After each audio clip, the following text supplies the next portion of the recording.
Okay, I got one more case from Harbor Freight, and it's just a toolbox. This one's empty, it doesn't have 3 other ones in it. It does have a tool tray that I'm more than likely going to keep out, but we'll see. Can't imagine me having much use for it.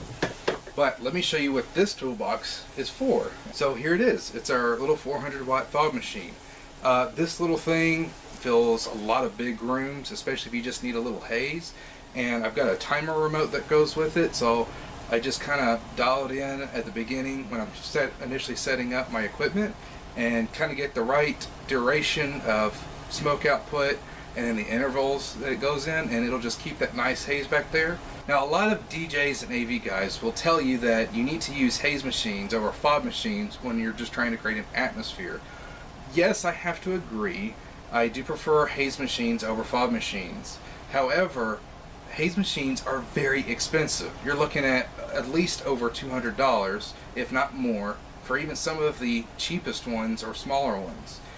Most 400 watt or even 700 watt fog machines are going to cost you less than $100, and you can achieve similar effects with them if you know how to use them.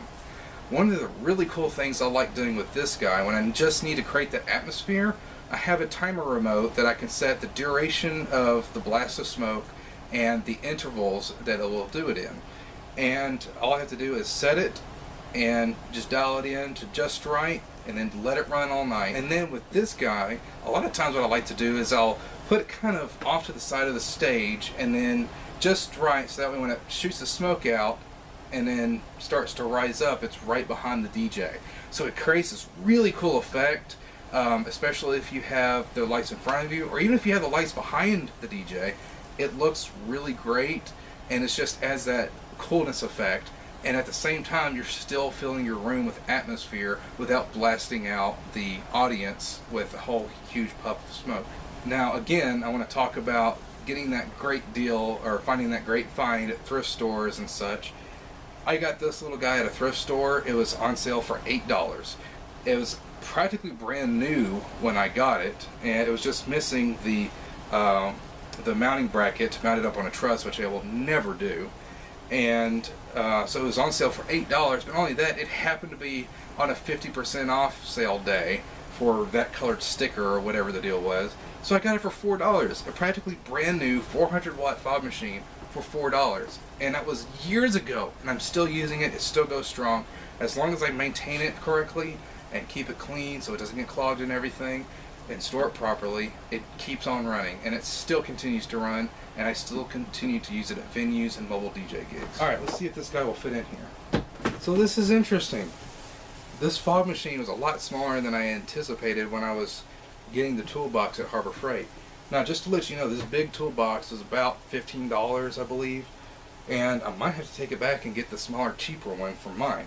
But what this tells me is that it'll fit the bigger, more powerful fog machines. So keep this in mind. If you do have a bigger, more powerful fog machine, or maybe even one of the haze machines, such as the some of the Chauvet haze machines that have a shorter profile, they'll probably fit just perfectly in these boxes. So something I just thought about with this big toolbox, while it is a little bit too big for this little fog machine I have been contemplating on getting one of those small squirrel fans, because I have used those before to kind of turn the fog machine into a, well, what I would call a phaser. It's a mix between a fog machine and a hazer. And basically I would point the fog machine directly into the intake of the squirrel fan, and it would disperse the fog a little bit better. So I think I've got just enough room to put one of the small squirrel fans in here too. So I might go get one and put it with this thing. Okay, now since we're on the topic of fog machines and fog and everything, I want to show you what I typically use with my fog machine and at certain venues. Normally I use the medium density fog fluid, especially for smaller venues and such, and it helps keep that nice atmosphere. But sometimes when I'm in a bigger venue, or especially maybe outdoor, I will use the thicker fog fluid, and the reason for that is because this little fog machine can only put out so much fog at any given time. And if I use the thicker fog fluid, then it puts out a higher density fog, so it doesn't have to, I don't have to overcompensate so much for the bigger venues and rent a bigger fog machine sometimes. Something else I really like to do with my fog fluid and fog machines. The fog fluid, generally, pretty much any brand you get, you're going to notice doesn't smell all that great. You can get pre-scented fog fluid that are pretty good, but here's what I like to do. So I was doing some research on the general makeup of fog fluid, and I compared it to the general makeup of vape fluid, like you would use in your vape pens. And they're basically the same thing. You know, these usually will have a little bit of extra in it for the flavoring and the scents and all that good stuff, but both are generally non-toxic. And so what I'll end up doing is I'll get some of this vape fluid and mix it a little bit in with the fog fluid. Usually I'll do it in the machine, a lot of times, or in the machine tank rather, and then just kind of mix it up a little bit, because I may end up wanting to change the scent for the next show, or I might get a request for a different scent at the next show or gig or whatever have you. This particular one is Snickerdoodle. Now, I know a lot of y'all are screaming at your screen saying, oh my gosh, you're going to kill everybody. That's too much. You're making a high volume of nicotine and blah, blah, blah, blah, blah, blah, blah. Well, no, I'm not. Okay? I don't, when I vape, I don't do nicotine myself. I get the 0% vape fluid. So literally all it is just the flavor. And you can get this online at pretty much any of your local vape stores, and they're gonna have 0% vape fluid. Now you can find out different flavors and scents they have, and this one tastes and of course smells just like Snickerdoodle cookies. Now this is something to take in mind. I don't put so much in it that it's just gonna blast them in the nose with the scent of Snickerdoodle. It actually, you might kind of smell it at first or catch a whiff of it, but the point of it is actually kind of neutralize that really bitter smelling fog fluid that you normally would just put in there. And it does it quite well, and it doesn't take much. I mean, you can see how much in this bottle I've used. Not very much at all. And I've been using this bottle, let's see, I've probably have done 10 gigs with fog out of this bottle, so it doesn't take much. So that's something to consider.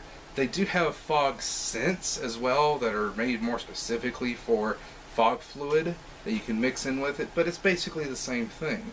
And this is generally a little bit more highly concentrated, and it's again pretty much the same makeup, and it's not going to harm anybody.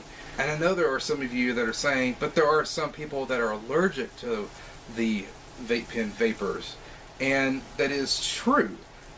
But a lot of times what I do is, if I'm going to a private event, I generally will notify the person and give them the option of using this and say, hey, usually I'll mix this so that smell of fog isn't in the air, and you know, like I just told you, it will kind of neutralize that smell, but it is vape pen fluid, and most times they are okay with it. Take for instance one of the last gigs I did.